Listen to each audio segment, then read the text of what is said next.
राष्ट्रप्रवाह Vidarbha news में आप सभी का स्वागत है। मैं मनन व्यास और आज की देखते हैं ताजा खबर। मुगल शासक औरंगजेब के बारे में दिए गए एक बयान के बाद समाजवादी पार्टी के नेता तथा शिवाजी नगर के विधायक अबू आजमी को विधानसभा सत्र निलंबित कर दिया गया है। अबू आजमी सत्र के अंत तक निलंबित रहेंगे। अबू आजमी ने कहा था कि औरंगजेब क्रूर प्रशासक नहीं था। उनके इस बयान पर कई लोगों ने तीखी प्रतिक्रिया दी। इस बीच बीजेपी नेता और पूर्व सांसद नवनीत राणा ने अबू आजमी के खिलाफ कार्रवाई का स्वागत किया है। नवनीत राणा ने कहा, मुगल शासक औरंगजेब को लेकर अबू आजमी के बयान के बाद आज जिस तरह से देवेंद्र फडणवीस सरकार ने कार्रवाई की है उससे वह खुश है। राणा ने कहा कि सरकार से एक और अनुरोध है, जिस तरह औरंगजेब के विचार हमारे महाराष्ट्र को स्वीकार नहीं है, उसी तरह खुलताबाद में औरंगजेब की कब्र को जल्द से जल्द उखाड़कर महाराष्ट्र से बाहर फेंक दिया जाना चाहिए। आज जिस तरीके से अबू आजमी को ये विधानसभा के अधिवेशन से सस्पेंड किया है महाराष्ट्र गवर्नमेंट ने, मैं महाराष्ट्र की गवर्नमेंट को और एक विनती करूंगी, जिस तरीके से अबू आजमी को सस्पेंड किया उसी तरीके से संभाजी नगर में जो आज भी औरंगजेब की कब्र है उसी तरीके से उसे उखाड़ के ये महाराष्ट्र से बाहर कीजिए। जो औरंगजेब की बातें करते हैं, जो औरंगजेब को अपना सो कॉल्ड फादर बुलाते हैं, उनको भी सबक सीखनी चाहिए कि महाराष्ट्र में औरंगजेब की नहीं, यहाँ पर छत्रपति शिवाजी महाराज के विचार चलेंगे। अंधश्रद्धा निर्मूलन समिति महाराष्ट्र की कार्यकारिणी सदस्य नंदिनी जाधव तथा मिलिंद देशमुख ने आज जिला परिषद मुख्य कार्यपालन अधिकारी संगीता मोहपात्रा तथा जिला पुलिस अधीक्षक विशाल आनंद से मुलाकात कर मेलघाट में फैली अंधश्रद्धा निर्मूलन के संबंध में चर्चा की। गत माह मेलघाट के 1.5 वर्षीय बच्चे के पेट फूलने की वजह से उसके पेट पर लोहे की सलाई से दाग देने की घटना उजागर हुई थी, जिसके बाद आज पुणे से पधारे अनीस के कार्यकारिणी सदस्य जाधव तथा देशमुख ने मेलघाट में अपने कार्य को बढ़ाने की बात अनीस के स्थानीय कार्यकर्ता उमेश पाटणकर के निवास पर राष्ट्रप्रवाह से बोलते हुए कही। नमस्कार, मी नंदिनी जाधव, महाराष्ट्र अंधश्रद्धा निर्मूलन समितीची राज्य कार्यकारिणी सदस्य। आज आम्ही अमरावतीमध्ये आलेलो आहोत। आम्ही दोघेही पुण्याला राहतो। आज या ठिकाणी येण्याचं कारण म्हणजे आपण बघितलं तर मेळघाटामध्ये मोठ्या प्रमाणामध्ये अंधश्रद्धा वाढत चाललेली आहे। आत्ताच एक बातमी वाचली की एका मुलाचं पोट फुगलं म्हणून त्याला जवळजवळ त्याच्या पोटावरती चटके देण्यात आले होते। म्हणजे की अशा ह्या अघोरी अंधश्रद्धा वाढत चाललेल्या आहेत। काही ठिकाणी म्हणजे हे जे भूमका लोक आहेत ते लोक या प्रकारे अघोरी कृत्य करतात। काही वेळेला घरातले मोठी माणसं असतात ते अशा प्रकारचे अघोरी कृत्य करतात। खरं म्हणजे महाराष्ट्र अंधश्रद्धा निर्मूलन समितीच्या माध्यमातून मेळघाटामध्ये आम्हाला काम वाढवायचं आहे। या ठिकाणच्या सीओ मॅडम आहेत, त्यांच्याशी आमची आज भेट झालेली आहे।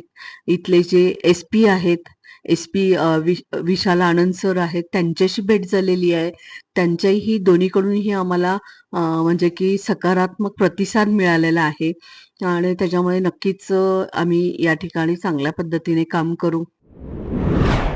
कल हिस्ट्री शीटर ऋषिकेश उर्फ गोंडी मोड़क की हुई हत्या को लेकर अब यह जानकारी सामने आई है कि गोंडी मोड़क का क्रिमिनल रिकॉर्ड ही उसकी जान के लिए भारी पड़ गया और 3 दिन पहले हुए एक झगड़े की खुन्नस निकालने के लिए गोंडी मोड़क पर जानलेवा हमला करते हुए उसे मौत के घाट उतार दिया गया। साथ ही यह जानकारी भी सामने आई है कि मारपीट व झगड़ा फसाद जैसे बॉडी ऑफेंस वाले आपराधिक मामलों में खुद गोंडी मोड़क एक टॉप मोस्ट अपराधी था और उसके खिलाफ 20 से अधिक आपराधिक मामले दर्ज है। बता दें कि गत रोज जिस समय गोंडी मोड़क पर 5 से 6 अज्ञात लोगों द्वारा हमला किया गया, तब उसके साथ उसका एक दोस्त भी था जो हमले की वारदात के घटित होते ही मौके से फरार हो गया। गोंडी मोड़क के साथीदार को फैजपुरा पुलिस ने चोरमावली गांव से खोज निकाला है, जिसने मोड़क की पूरी जानकारी देने के साथ ही हमले व हत्या की वारदात को लेकर भी पूरी हकीकत बयान की है। इस जरिए पता चला है कि 3 दिन पहले गोंडी मोड़क दिव्य सदन के पीछे स्थित परिसर में शराब पीने के लिए गया था और जब उसके द्वारा शराब पीने हेतु पानी मांगे जाने पर परिसर में रहने वाले लोगों ने उसे पानी नहीं दिया तो गोंडी मोड़क ने चाकू निकालकर परिसर वासियों को धमकाते हुए जबरदस्त गाली गलौज की, जिसकी खुन्नस को मन में रखते हुए गत रोज इसी परिसर में रहने वाले विजय भोसले, अतुल भोसले व अरियान पवार ने अपने अन्य 2-3 साथीदारों के साथ मिलकर गोंडी मोड़क को घेर लिया तथा उस पर जानलेवा हमला करते हुए उसे मौत के घाट उतार दिया। इस जानकारी के सामने आते ही अब फैजपुरा पुलिस ने विजय भोसले, अतुल भोसले व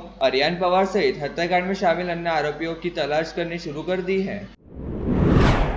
मेलघाट के धारनी तहसील के नागठाना के पास चाकरदा गांव में मंगलवार की रात बस्ती में भीषण आग लग गई। इस आग में 7 मकान जलकर राख हो गया तथा 2 मकानों को नुकसान पहुंचा। आग इतनी भीषण थी कि कुछ ही समय में बस्ती के घरों को अपनी चपेट में लेना शुरू कर दिया। आग लगी तब तक कोई भी नागरिक घर में नहीं था, इस कारण जीवित हानि टल गई, लेकिन संबंधितों का लाखों रुपए का नुकसान हुआ। इस आग से संबंधित परिवार के सदस्य बेघर हो गए हैं। अमरावती में आईटी पार्क के लिए सांसद डॉक्टर अनिल बोंडे की प्रमुख उपस्थिति में बैठक हुई। जिलाधिकारी कार्यालय में हुई इस बैठक में संबंधित विभाग के आला अधिकारी उपस्थित थे। अमरावती में सूचना प्रौद्योगिकी अर्थात आईटी पार्क के लिए बडनेरा रोड की MIDC से सटे निम्बोरा की झुड़पी जंगल की 63 एकड़ जगह और ई क्लास की निम्बोरा स्थित 16 एकड़ जगह मिलाकर वहां आईटी पार्क स्थापित किए जाने पर MIDC एसोसिएशन तथा MIDC के उप मुख्य कार्यकारी अधिकारी तामोरे से महत्वपूर्ण चर्चा की गई। CEO तामोरे ने अन्य जगहों के प्रस्ताव पर भी विचार किया। उन्होंने स्थानीय अधिकारियों से आईटी पार्क के लिए जगह का अवलोकन करने एवं प्रस्ताव बनाने के निर्देश दिए। पिछले सप्ताह हुए इस चर्चा में शहर और आसपास के वड़द, राहड़गांव, वलगांव क्षेत्र की जमीन के भी सुझाव रखे गए थे। नागपुरी गेट थाना क्षेत्र के कड़वी बाजार में रविवार की शाम 7 बजे मसानगंज निवासी आदर्श राजेश गुप्ता की हुई निर्मम हत्या के मामले में नागपुरी गेट पुलिस ने बुधवार की शाम 5वें आरोपी को वलगांव परिसर के खेत से गिरफ्तार किया है। पकड़े गए आरोपी का नाम संकेत देवीदास साहू है। आदर्श राजेश गुप्ता हत्याकांड के सोमवार 3 मार्च को नागपुरी गेट पुलिस स्टेशन के DP स्क्वाड के दल ने बडनेरा शहर के जूनी बस्ती से पहले 3 आरोपियों को पकड़ा था। पश्चिम मंगलवार 4 मार्च को मुख्य सूत्रधार अभिषेक साहू को नवसारी परिसर से गिरफ्तार किया गया था। आरोपियों से पूछताछ में और भी युवकों का नाम सामने आने पर बुधवार 5 मार्च को संकेत देवीदास साहू नामक 5वें आरोपी को वलगांव परिसर से गिरफ्तार किया गया। इस बीच आज आदर्श के कत्ल के सिलसिले में गिरफ्तार चारों आरोपियों को नागपुरी गेट पुलिस ने आज दोपहर पुलिस आयुक्त नवीन चंद्र रेड्डी के सम्मुख प्रस्तुत किया। ऐसे में पुलिस आयुक्त ने आरोपियों का रिकॉर्ड खंगालने का निर्देश दिया है। आरोपियों पर मकोका अथवा MPD अंतर्गत कार्रवाई प्रस्तावित की जा सकती है। राज्य विधानमंडल बजट सत्र में चर्चा के दौरान विधायक सुलभा खोड़के ने अमरावती की स्वास्थ्य समस्याओं और सरकारी अस्पतालों में चिकित्सा अधिकारियों के रिक्त पदों के कारण स्वास्थ्य प्रणाली पर पड़ने वाले प्रतिकूल प्रभावों के संबंध में मुद्दा उपस्थित करते हुए अमरावती में जिला महिला अस्पताल, जिला सामान्य अस्पताल और सुपर स्पेशलिटी अस्पताल में अच्छी स्वास्थ्य सेवा प्रदान करने के लिए बजट में पर्याप्त धनराशि का प्रावधान करने की मांग की। राज्य विधानमंडल के सत्र में उठाए गए विषयों में विधायक सुलभाताई खोड़के ने कहा कि राष्ट्रीय स्वास्थ्य निधि के अनुसार कुल बजट का 8% सार्वजनिक स्वास्थ्य पर खर्च होने की उम्मीद है, लेकिन राज्य में केवल 4.91% निधि ही खर्च की जा रही है। इसके चलते राज्य के कई सरकारी अस्पतालों में बड़ी संख्या में डॉक्टर के पद रिक्त है। खोड़के ने पूछा कि सुरक्षा की दृष्टि से अस्पताल में अग्निशमन व्यवस्था लागू करने, सरकारी अस्पतालों में स्वीकृत पदों में स्त्री रोग विशेषज्ञ, एनेस्थेटिस्ट, रेडियोलॉजिस्ट, बाल रोग विशेषज्ञ, हृदय रोग विशेषज्ञ, nurse junior medical staff, technician समेत कई अन्य पद खाली है, जिससे मरीजों को जरूरी इलाज नहीं मिल पा रहा है। तो सरकारी अस्पतालों में रिक्त पद कब भरेंगे? साथ ही एक चिकित्सा अधिकारी को 2 या 3 पद सौंपकर अपने पसंदीदा अधिकारियों को पदोन्नत और संरक्षित करने का मुद्दा भी खोड़के ने उठाया है।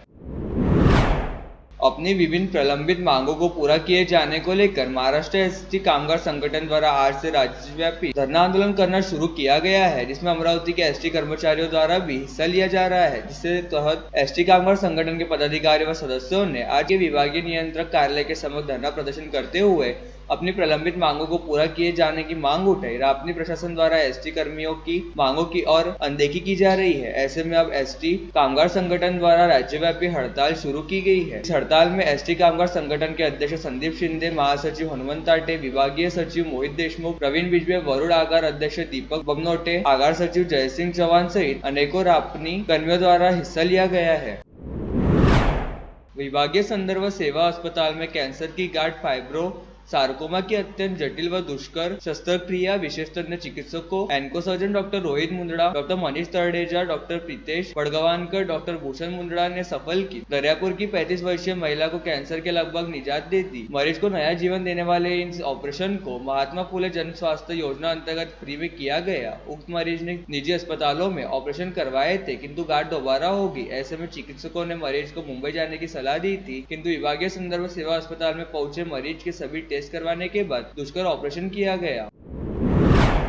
एक कुरियर सेवा के डिलीवरी बॉय द्वारा कॉल करने के बाद सर न कहने की छोटी सी बात पर भड़के पुलिस इंस्पेक्टर ने डिलीवरी बॉय को भद्दी भद्दी गालियां दी। इसके बाद वह 4 पुलिस कर्मियों के साथ कुरियर के ऑफिस में गया और उसकी पिटाई कर दी। 23 फरवरी को आर्नी में हुई घटना ने पुलिस को सख्ते में डाल दिया है। फिलहाल इस बातचीत का ऑडियो और पिटाई का वीडियो क्लिप सोशल मीडिया पर वायरल हो गया है। धीरज गेडाम आर्नी में सनराइज लॉजिस्टिक्स में डिलीवरी बॉय पार्सल पहुंचाने का काम करता है। Parcel police station inspector Keshav Thackeray के नाम पर आया था। उस पर केवल केशव ठाकरे आर्नी और मोबाइल नंबर लिखा था। डिलीवरी बॉय ने पुष्टि करने के लिए दिए गए नंबर पर संपर्क किया और पूछा कि क्या केशव ठाकरे बोल रहे हैं। थानेदार केशव ठाकरे ने गुस्से में आकर पूछा, क्या केशव ठाकरे आपके नौकर है? क्या आप जानते हैं कि वह किससे बात कर रहे हैं? यह कहकर उन्होंने लड़के को भद्दी गालियां दी और कहा कि तुम जहां भी हो मैं तुम्हें दिखा दूंगा कि मैं कौन हूँ।